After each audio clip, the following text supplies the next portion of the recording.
Aloha and welcome to yet another WOD about the digit system. I hope that you're not getting sick of playing with digits. But I do think this is, you've come a long way. In fact, if we look at our network graph, geez, it doesn't even fit on one page. Here we go. So you implemented a form, you implemented the mockup, then you did a form, then you did validation, then you added a model, then you made it CRUD, then you added tests, then you made a Scala template, then you added, you added bootstrap templates, then you did selection, added the selection form, advanced form, then you made a custom template, and now this is kind of like the dessert menu maybe, because this is really simple, and it's just to show you that the Play framework has all sorts of little nooks and crannies for doing things. And that as you're building your own project, you should be looking at the documentation to see how you do things in Play, and that actually things turn out to be, in many cases, fairly straightforward to do.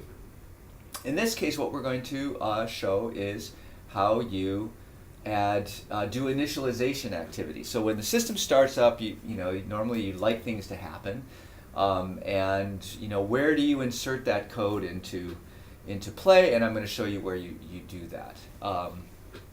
So what you want to do before you start this is you just want to kind of breeze through this page.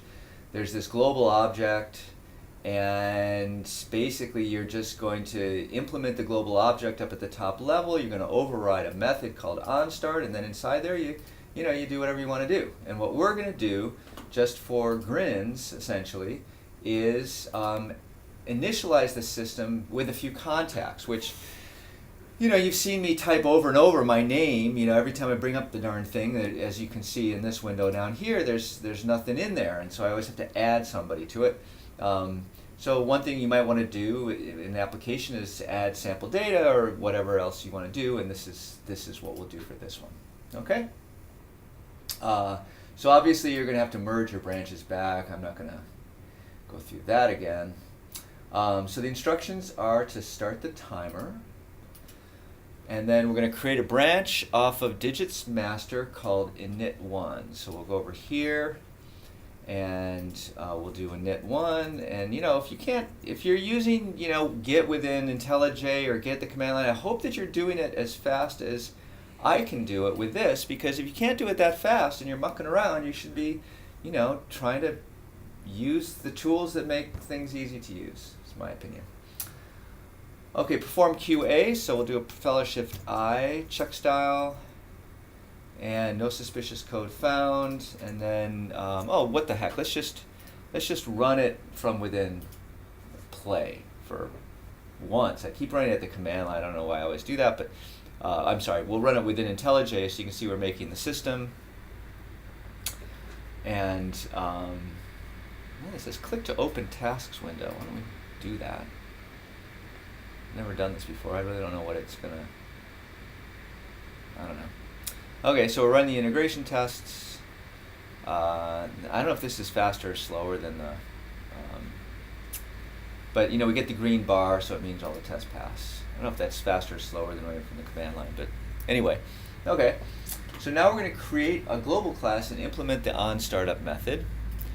Okay, and create 4 contacts and add them to ContactDB. Okay, so what we do is we click app, and we'll say propeller n, Java class, create the global class.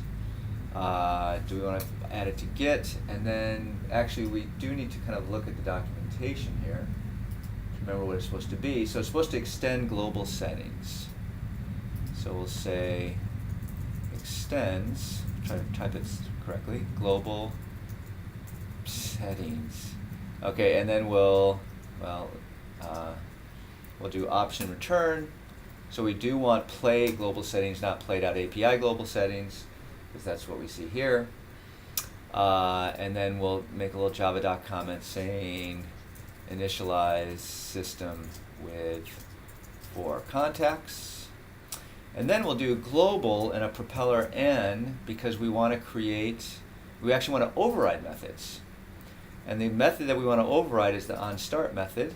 Oh, shoots. Yeah, that's good. and then within here, what we want to do, and you know, they don't show in the code calling the super, so you can probably safely omit that. But if they were to implement a custom super, a custom constructor, a custom 1-hour constructor for their application, then we wouldn't get it if we didn't have this line of code. So you can leave the line of code in there, or omit it, whichever you want to do. It doesn't make a lot of difference either way. What we do want to add to this is a contact db dot add contact, and then we see that we need to add an instance of new contact form data. Okay, but that's supposed to take a contact, and if we look at contact, we see we don't really have any convenient, you know, we've got this long ID, which we definitely don't want to supply.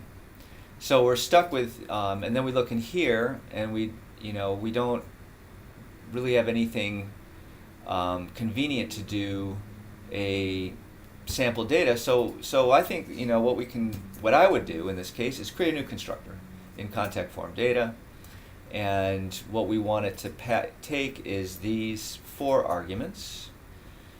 So we select them, and then we have this constructor available to us without a lot of problems. So creates test data during initialization. So that's the purpose of it: the first name, the last name, the telephone, the type of telephone.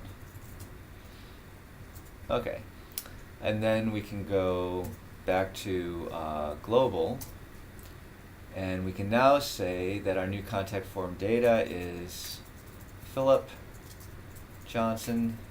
Should really use a different name.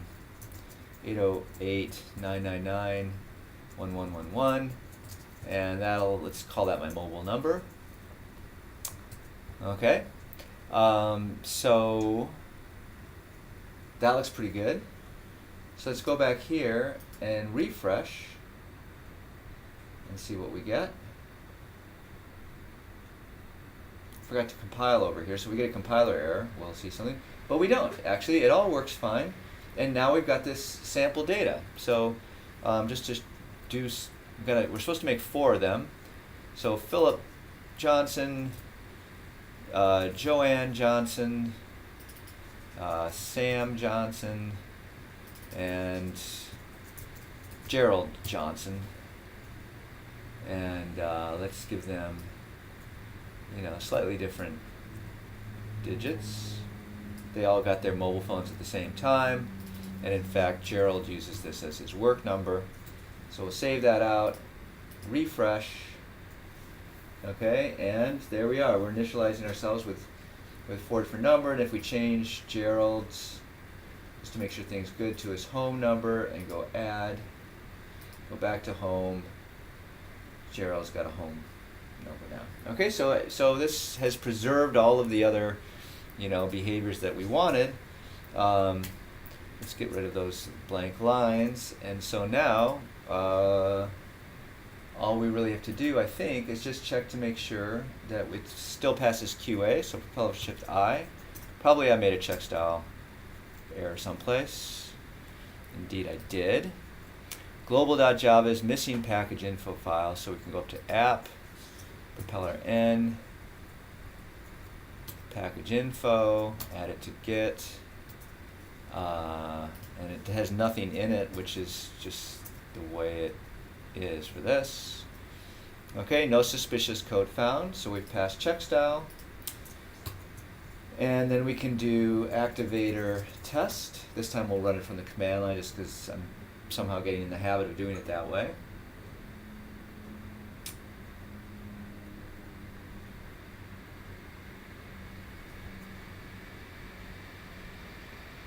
And we have it running. And yep, success, everything's good. So last thing is to commit the branch. So we'll go back to changes. We added a global and a package info, modified contact form data. That looks great. So finished the digits init wad sod.